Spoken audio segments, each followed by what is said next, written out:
What's up guys? And today, day off namin kaya naisip namin na magbalad kasi ubos na yung supplies namin at malayo pa yung katapusan.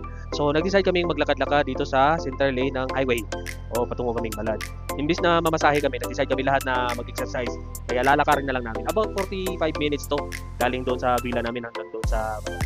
At meron nga kaming nadadaanan ditong mga shops at bukod doon ay bawas timbang na rin kasi alam nyo na malaki na bilbil natin kakakain natin ng kapsa.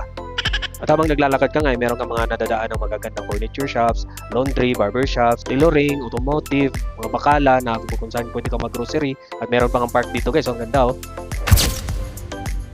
Tuloy-tuloy lang kami sa paglalakad hanggang maubos na namin yung tubig na aming dala. Ang kagandahan lang is malamig na yung panahon at hindi na siya mainit. And for other region, medyo mainit pa sila doon, kagaya sa Riyadh, sa Dammam, sa Jeddah. Pero dito sa Kamis, malapit kasi ito sa Abha at nauna na nga yung winter season dito kaya malamig dito. Kaya the best maglakad sa mga ganitong panahon. At medyo nabuhayan na nga kami ng loob kasi nga malapit na kami doon sa pupuntahan namin. Kaya isang liko na lang, so tatawid kami dito sa highway at pagkatapos nito, diretso na kami doon sa pupuntahan namin area. At nandito na nga tayo, so syempre gutom tayo, pupunta tayo sa masarap kainan, yung Filipino restaurant.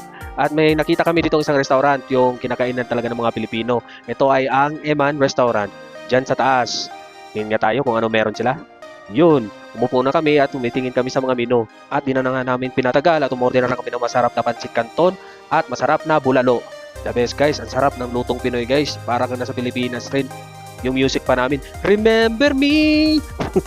Rins Birano yung music guys, ang galing. Yung pinilisan na nga namin yung kain at pagkatapos nito kasi pupunta pa kami ng grocery, mamimili pa kami ng mga stocks namin. Pupunta kami dito sa may gulayan, sa mga groceries, para mga Pinoy foods. Well, yun naman talagang pinunta namin dito, ano pa nga ba? Kakatuwa nga lang dito kasi kahit saan ka pumunta ka to, yung ibang lahi, tatawagin ka, bay, punta ka dito, mura, suki, bili na kayo dito, suki. Marunong na magtagalog tong mga to eh. Mura daw, offer eh. Murahin ko kayo eh. Joke lang. At pagkatapos nga namin dito eh, kumuha na rin kami ng taxi para umuwi doon sa villa. Don't forget to follow pala here in my munting vlog na walang kwenta. Sabi sa'yo ang Lao Vlog. Thank you.